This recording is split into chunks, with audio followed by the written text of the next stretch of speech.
Hello, everyone, and good morning. So I'm honored and privileged to speak at the ICITB conference, and I would like to thank the organizing committee for inviting me to give the keynote speech. So I will talk today about enabling intelligent data analysis, and this is a fascinating topic that I'm personally working on it for the last 6 to 7 years, with a focus on genome analysis and how to make it more intelligent and more faster. So for today, we will talk about first the definition of intelligent data analysis and why we need it intelligent, and how to enable the intelligence or intelligent data analysis, and where this data analysis is going next. Towards the end of the talk, I'll tell you about the opportunities we have in our research group to join us and contribute to accelerating data analysis and other interesting topics. Okay, so first, what is intelligent data analysis?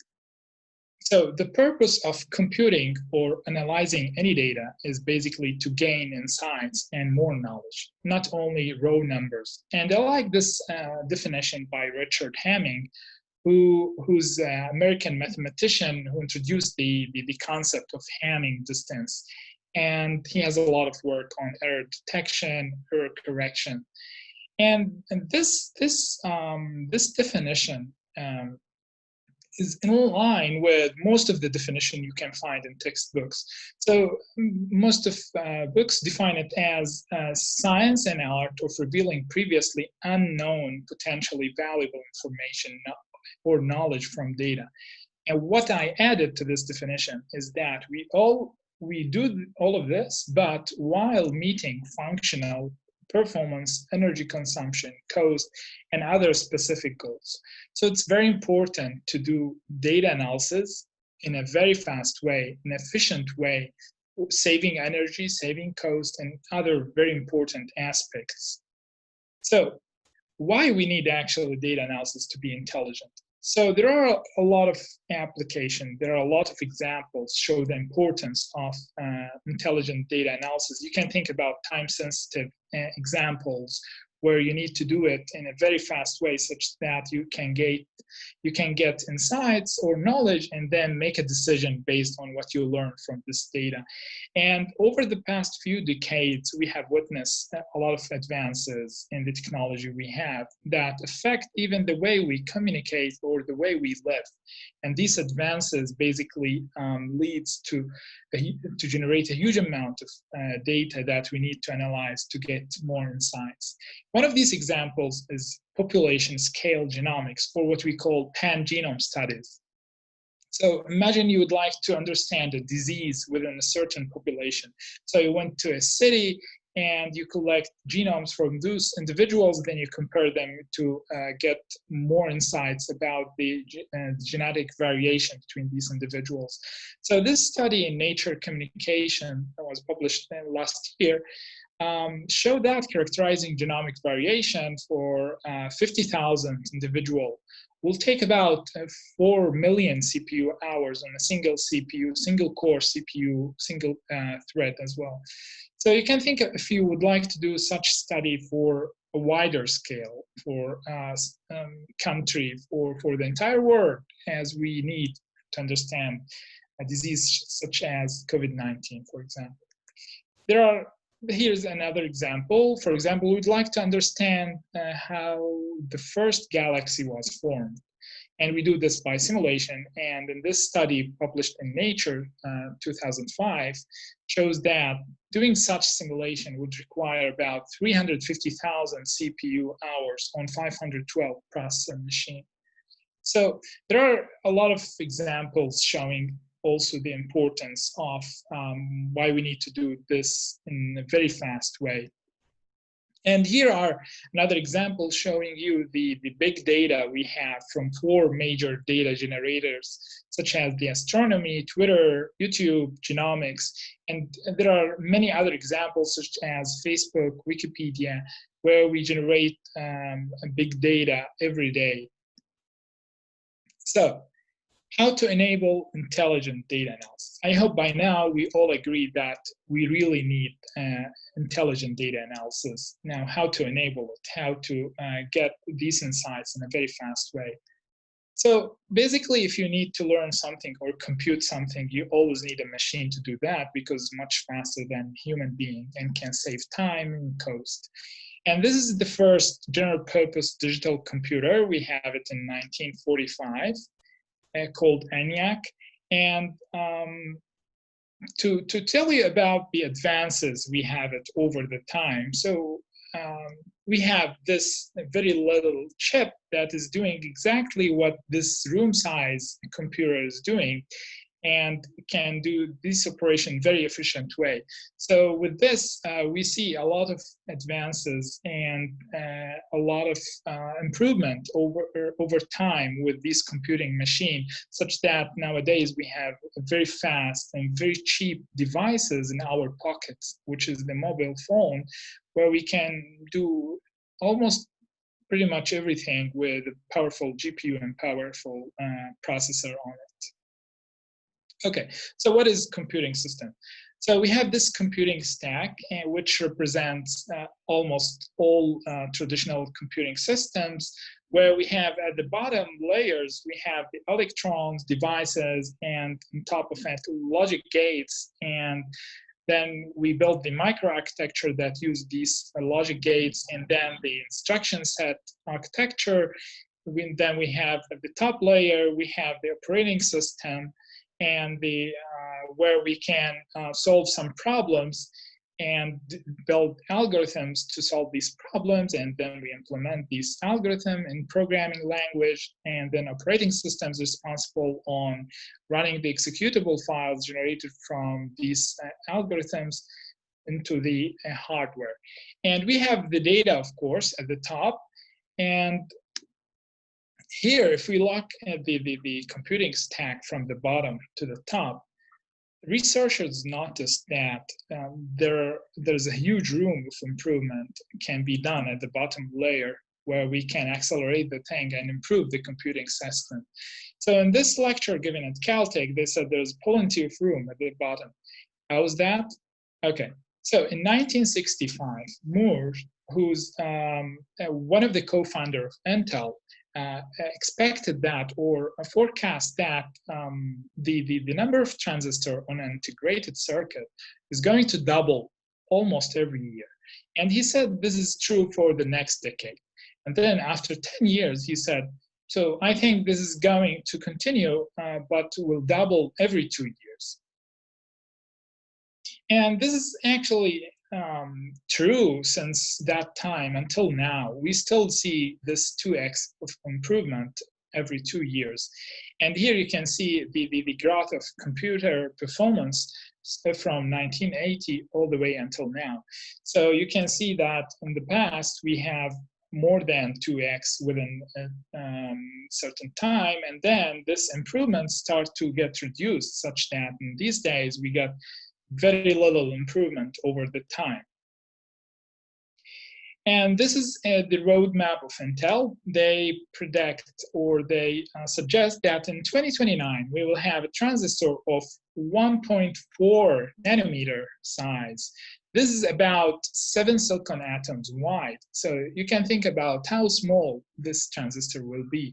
And it will be very challenging to scale it down such that we get less than that, and we are getting closer to the atom size of the silicon.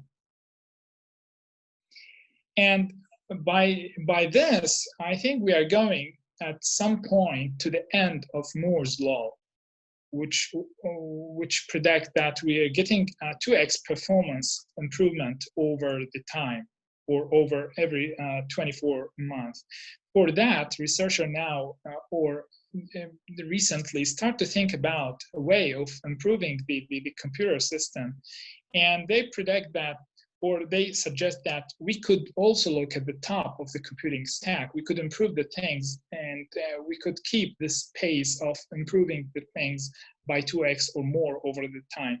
So one of the way of doing that, to look at the top of computing stacks where we have the data, for example, we could improve the data itself, then we improve the way we implement the problem or the algorithm without affecting the hardware or without changing the number of transistors.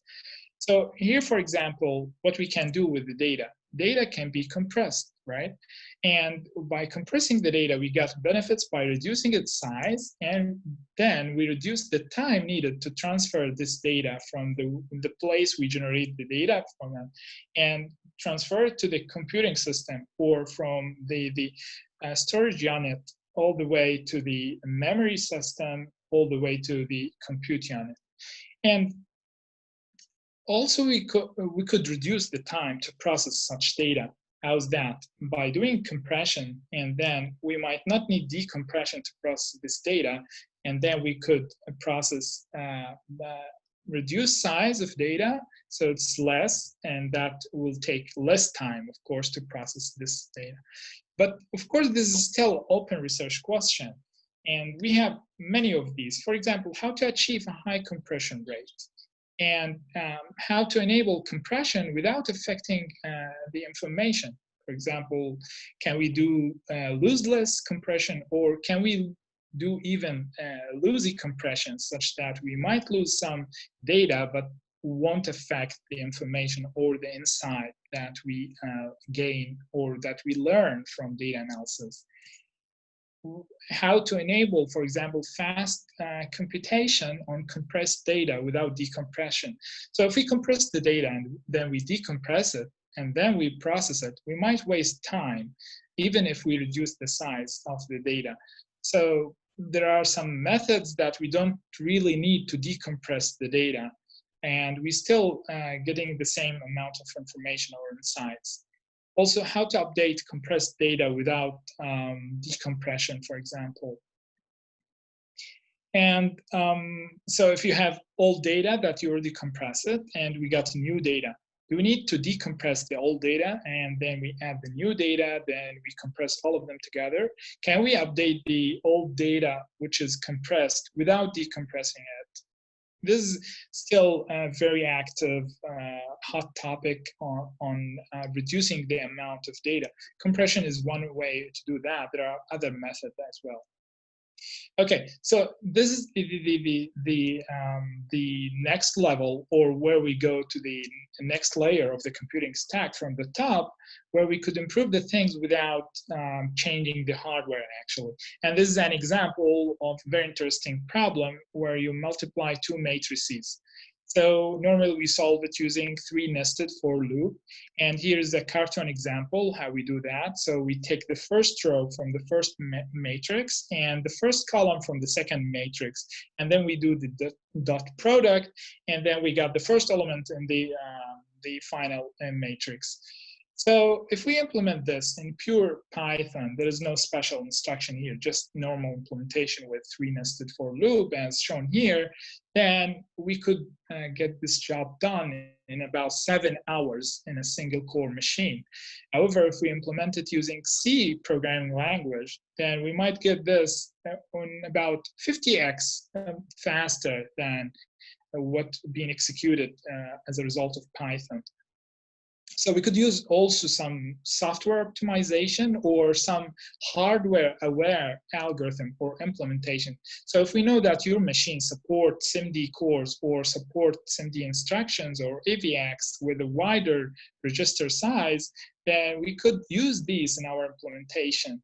And that would result to execute this problem or solve this problem in less than a second. This is fascinating. You could get 60,000 x of speed up by just changing the way you implement the things. Okay, so how about the next layer of the computing stack? So now we can optimize the data, we can optimize the implementation, and we can optimize the number of transistors. How about the hardware itself or the computing paradigm? So today, computing system, most of them, or let's say all of them, following von Neumann model, which was proposed in 1945, where it says the CPU can process data or can access it, which is stored in off-chip main memory, and you can access these data through power-hungry buses, such that you have one place to store the data, isolated from the place where you process the data. And this is true actually for most of the computing system, where we have the storage or the SSD, and then the main memory, then different level of caches, and then the CPU cores. So what's wrong with that?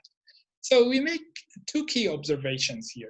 First, about 60% of the total system energy is spent on data movement. So if you are processing something, most of the energy is wasted just because if you are moving the data, you are fetching the data from the SSD to the main memory, all the way to the caches until you reach the CPU core, you process the data there, and then you transfer it back to the storage to store the results.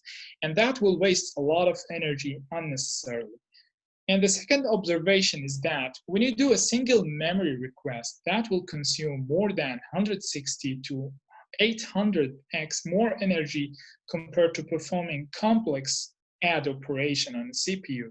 So it's obvious here that the compute is bottlenecked by memory request and memory access is read and write. So the problem with improving the following layers in the computing stacks, obviously, is that we are bottlenecked by the data movement. So now data analysis is performed far away from the data. We have the data in a separated place than the compute unit. And this is true even for the heterogeneous systems where we have FPGA or GPUs next to the CPU core, where they can perform faster operation, and we still need to move the data back and forth throughout the system. So how we can solve this problem? One way to solve this is to minimize data movement, right? So how we can do that? If we could have a way to perform computation near where the data resides, so if the data is stored in the SSD, if we could have a way to process these data inside the SSD or near the SSD, such that we don't need to move the data between different components. And this can be enabled by using something like 3D stacked memories, which is recent technology, but the concept of processing in memory is not new. So in these 3D stacked memories, we have the DRAM vertically stacked on top of each other on the same die. So we don't have separated chips here, but all of them stacked on top of each other. So we have many DRAM layers, and the last layer is called logic layer. In this layer, we could program it as FPGA, or we could have specialized core inside it, such that we can perform computation directly on the data fetched from the DRAM, all on the same die or the same chip. So we don't have off-chip data movement. So if you're interested in this approach, I would recommend you to read this paper, which reviews the issues and the challenges with processing and memory adoption. And this is another paper. Also, I would like to recommend everyone to read it if you're interested in this topic, which reviews the real application or workload that can get benefit from such compute paradigm. Okay, so now where's data analysis going next? So in the future, what will be the data analysis or this architecture, how it will look like? So the first thing I expect that we will have more data-centric computing architecture. So existing traditional computing system is processing-centric architecture, such that we have the processor and we bring everything to the processor. But can we make it data-centric such that we store the data somewhere and then we enable the computation to be near the data without moving the data back and forth?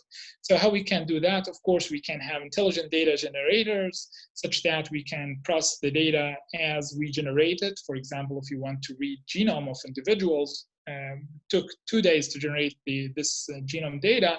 So we could process the things inside what we call a sequencing machine.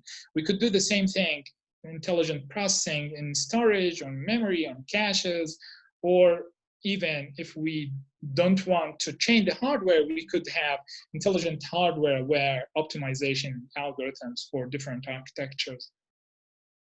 Of course, there are a lot of research work. It's already ongoing and already things being done here with a great progress to make every component of the system more intelligent.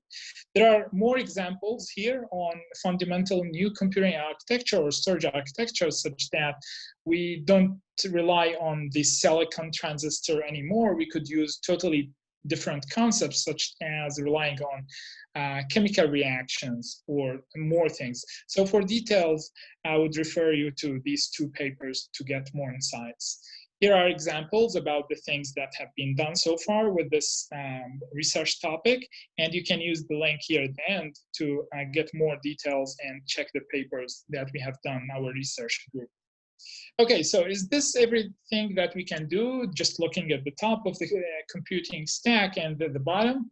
No. So Professor Yale Pat, who's a professor at University of Texas at Austin, said that we need to look at the up, which is the top of the computing stack, and the bottom, and then backward and forward. So it's very important to look at the history and see the existing algorithm, how it was implemented. It might not be efficient in that time, but if we implement it currently for the current machine or the future machine, it might be very efficient.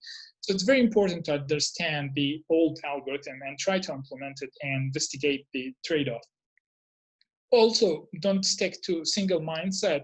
If we have very fast machine, why we should worry about the future or why we should change the compute paradigm. You need to listen to the dreamers and imagine the things much better way. Okay, what are the key takeaways? So intelligent data analysis obviously is not an easy task.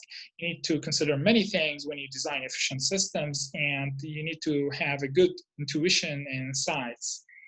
But of course, it's fun. It can be very rewarding and impactful. This impact can stay for a very long time. You could affect the way we compute the things. And it enables a great future in many applications that would not have been possible if we don't have different architecture and much more efficient architectures. This is still a very hot topic for graduate studies and research. So I would recommend everyone, if you're interested in pursuing your studies in information technology, computer architecture, computer science, please have a look at this and check the things, what we can do in this. So the key conclusion of this talk is that most speed up comes from parallelism enabled by novel architecture and algorithms. So we still need both sides. We need software and hardware improvement and co-design. So we still have the open question, which we are working on it. So where to enable fast, accurate, cheap, privacy-preserving, and exabyte scale data analysis. You have many options to discover, and you have many trade-offs to investigate. So at the end of my talk, I would like to acknowledge Professor Onur Mutlu, Professor Can Alakan, who was my PhD advisor, and many colleagues and collaborators, funding agencies as well. So we have done a lot of work on this. Please refer to this link where you can find the source code and more about the project.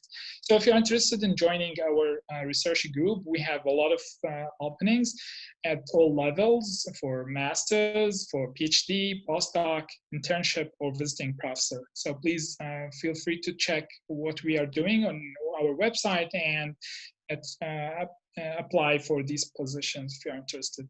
So thank you so much. And if you have any questions, please use this information to contact me and send me the questions and anything related to this topic. Thank you so much and have a very good day.